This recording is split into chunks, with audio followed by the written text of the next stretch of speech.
Bon dia i benvinguts a una nova sessió en la que repassarem l'actualitat econòmica. Com sempre, iniciarem el nostre recorregut parlant dels successos de mercat, concretament de la renda variable. La setmana passada es van començar a produir la presentació de resultats tant als Estats Units com a Europa, i en termes generals són positius. Hem de destacar a Europa el bon resultat presentat per la companyia alemana Hugo Boss i per la companyia irlandesa Ryanair. I per la banda negativa, els fluixos resultats del sector bancari amb correccions capitanejades per Societat General, que corregeix més d'un 6%. L'IBEX 35 va tancar la setmana passada a nivells de 10.300 punts bàsics i a l'Standard & Poor's sobre nivells de 2.587.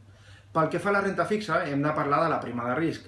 Vam veure com fa unes setmanes la teníem a nivells de 135 punts i la setmana passada va tancar lleugerament per sota dels 100 punts. Tot i això, aquest matí, el Bund, la referència alemana, s'estava apreciant en valoració i, per tant, la prima ha tornat a incrementar-se fins a nivells de 111 punts aproximadament. La rentabilitat del Treasury en termes TIR es situa a nivells del 2,32%, la del Bund a nivells del 0,34% i la referència espanyola continua amb aquests nivells de 1,45 aproximadament. Parlant de matèries primes, de commodities, l'or, sense grans variacions, continua per sota dels $1.300 per onça, concretament a nivells de $1.270 onça. Hem de destacar, sí, la valoració, l'increment de la valoració del Brent, del petroli. Això el tenim ara a nivells de $62,5, veníem de nivells de fins i tot 55 en algun moment d'aquest any. Això és fruit de les expectatives de que l'acord de l'OPEP per la reducció de la producció diària de barrils es mantingui durant tot l'exercici 2018. Aquest acord està recolzat per Rússia i Aràbia Saudita, que eren les dues nacions que creaven més reticentes. Per tant, bones perspectives, inflació per davant. Pel que fa als bancs centrals, hem de fer només un apunt. La setmana passada, Donald Trump va nomenar el successor de Yellen com a governador del Banc Central americà, de la Fed. En aquest sentit va ser en Powell.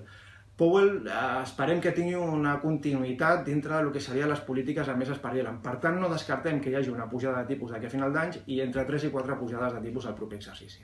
A nivell macro, a Europa, bones dades, el PIB del tercer trimestre estava per sobre de les expectatives, les dates d'atur del conjunt de la zona euro estan en mínims dels últims 9 anys i el PMI en màxims de 7, per tant, bones dades. Als Estats Units, tot continua també amb bona lògica avançant amb força, el PMI també estava en màxims des del 2008, però hem d'estar a l'espera de què es produeix amb la reforma fiscal que el Trump vol tirar endavant. Depenent de si això prospera o no prospera, podrien haver-hi correccions o més increments a les valoracions. A Xina, per la seva banda, estem veient com una lleugera reducció del que seria el PMI caixin, que tot i continuar augmentant, per força. Hem d'estar atents amb aquesta economia. Doncs això ha estat tot per avui. Gràcies per la seva atenció i els esperem a la propera ocasió.